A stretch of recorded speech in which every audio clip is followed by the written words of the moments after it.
please welcome Anna to the stage.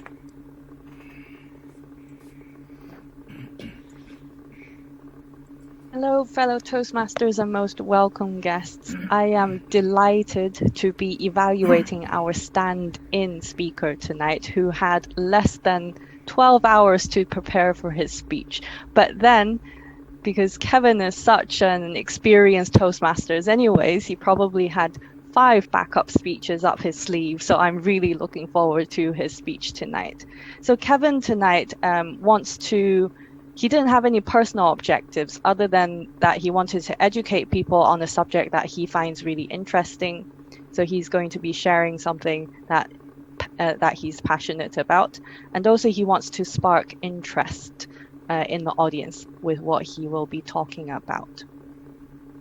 So the speech will be a 5 to 7 minute speech. So green light at 5, yellow light at 6, and then red light at 7 minutes. So I would like to introduce Kevin with a speech entitled "Don't Be Led Up the Garden Path, Part 1. That's a long title. Okay, so welcome, Kevin. Thank you, Anna. Have you ever been led up the garden path? And by that I mean you've been made to do something or buy something or entertain some idea you had no intention whatsoever of doing. Hands up if that's happened to you.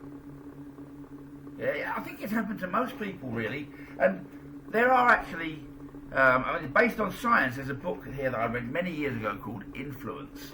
And according to science and psychology, there are 6 ways of influencing people. Now I'm not going to give you all 6 tonight. I'm going to choose just one, and if it's of interest, there are more speeches on this that can come later. But what I studied this for was because I didn't want to be made to do things I don't want to do, but I did quite like the idea of making other people do things that I want them to do. So whichever sort of person you are, whether you're evil or good, I'm obviously the epitome of evil and Liz is the epitome of good.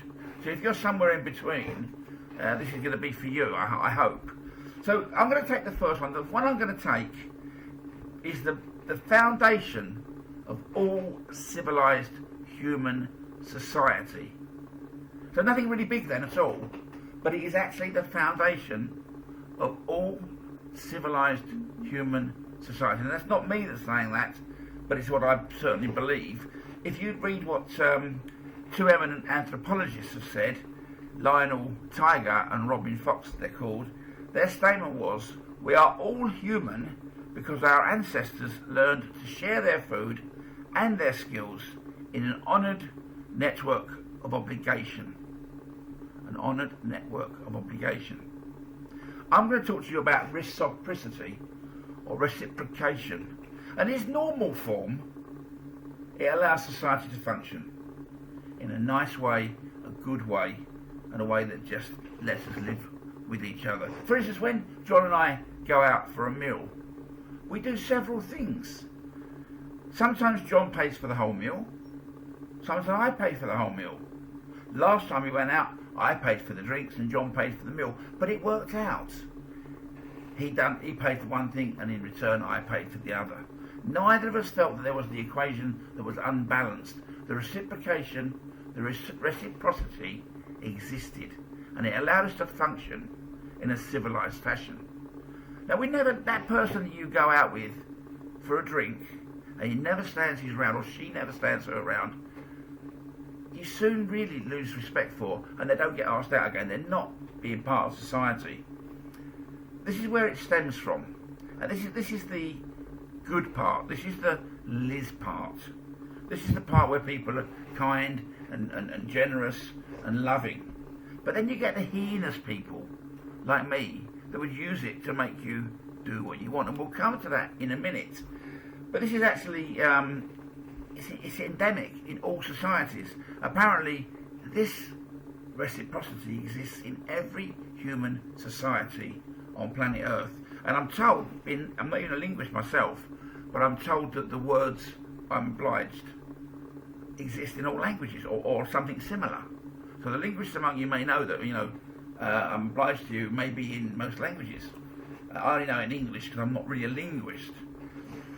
But take, for instance, why is it so powerful?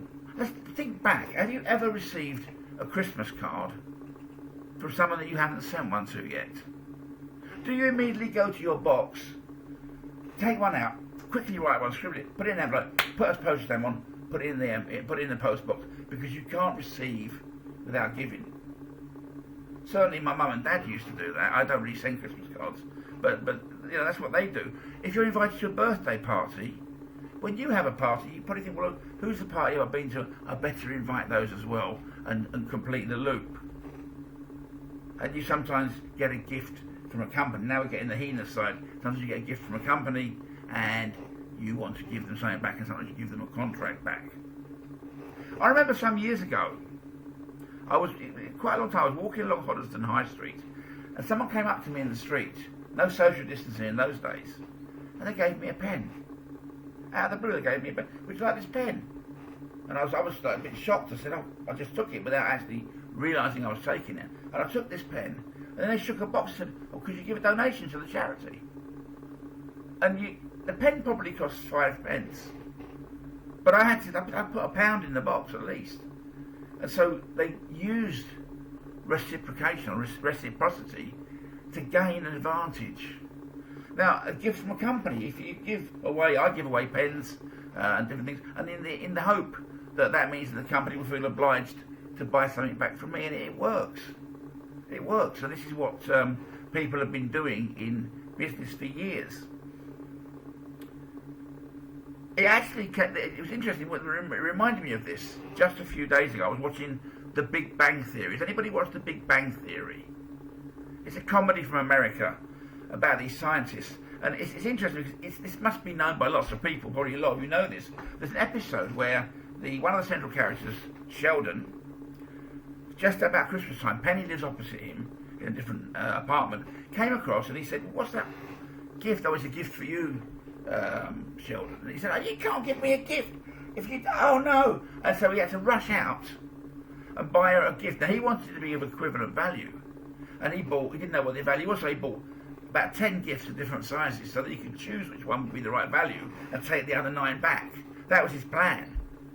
But when she gave him a gift, he's a Star Trek fan. When she gave him the gift, it happened to be a napkin saying "Live long and prosper," signed by Leonard Nimoy, and he couldn't put a price on it, and he felt obliged to give her all 10 gifts, and it still wasn't enough. And it shows the power in comedy. It shows the power of reciprocity. So if somebody is ever giving you something, they're expecting something back. And people that are terrible, heinous people like me use that to advantage.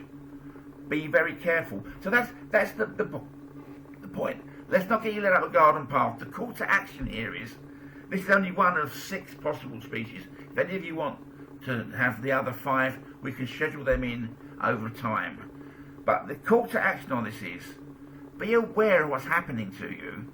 Don't make your DNA force you to do something you don't want to do. Think seriously about what's happened before you act on a gift.